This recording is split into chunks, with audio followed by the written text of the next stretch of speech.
மது அதற்கு தொடர்பில்லாத நபரை கூட பாதிப்புக்குள்ளாக்கும் என்பதற்கு இந்த தொகுப்பில் நாம் பார்க்கவுள்ள பிரபு என்பவர்தான் உதாரணம். மதுவால் தன் வாழ்வு பாதிக்கப்பட்ட நிலையில் மதுவுக்கு எதிரான போராட்டத்தில் இப்போது அவர் பங்கேற்றிருக்கிறார்.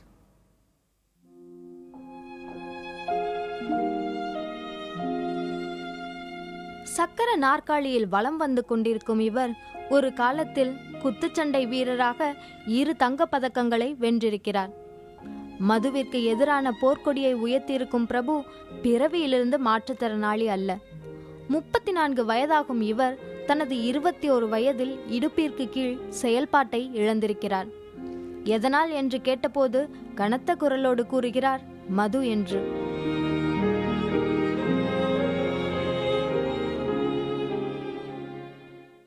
ஒருவர் மருந்து அருந்தக்கூடியவர். அவர் எப்போதுமே மது இல்லை என்றால் அவரால் இருக்கவே முடியாது. அதுக்கு அவர் ரொம்ப அடிக்ட்டு. அந்த சமயத்தில் நாங்கள் வேலை செஞ்சுட்டு இருக்க சொல்ல, நான் நைட் ஒர்க் பண்ணிட்டு இருக்க சொல்ல அவர் வீட்டுக்கு போயிட்டார். அன்றைக்கி நைட்டு அவர் வீட்டுக்கு போயிட்டு காலையில் வர சொல்ல மது அருந்து விட்டு அவர் வந்ததுனால அங்கே வேலை நடக்கிறதையும் மறந்துட்டு அந்த ஃபீஸ்க்கு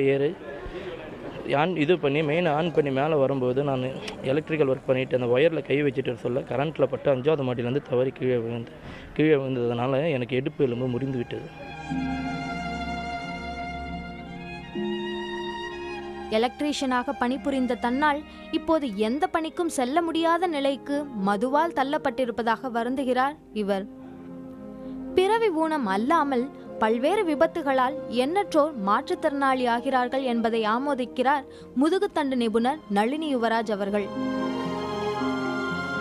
குடிபோதையில் இந்த 2 சக்கர வாகனங்களை செலுத்தும் பொழுது அதிகமாக விபத்துகள் நடைபெறுகிறது. அதுவும் இந்த விபத்துகள் பார்த்தீங்கன்னாக்கா மோஸ்ட் ப்ரொடக்டிவ் பீரியட் ஆஃப் லைஃப்னு சொல்லுவோம் நம்ம. இந்த 20 to 50 இயர்ஸ்க்குள்ளே அதில் ரொம்ப அதிகமாக இருக்கிறது. இள வயதினர்கள் அதிகமாக பாதிக்கப்படுறாங்க.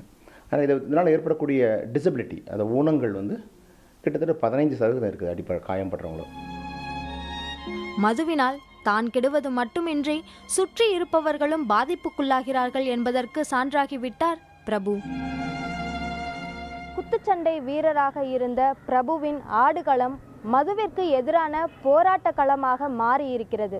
தன்னை போன்ற எத்தனையோ பிரபுக்களுக்காகத்தான் இந்த போராட்டத்தை கையில் எடுத்திருப்பதாக கூறுகிறார் இவர்.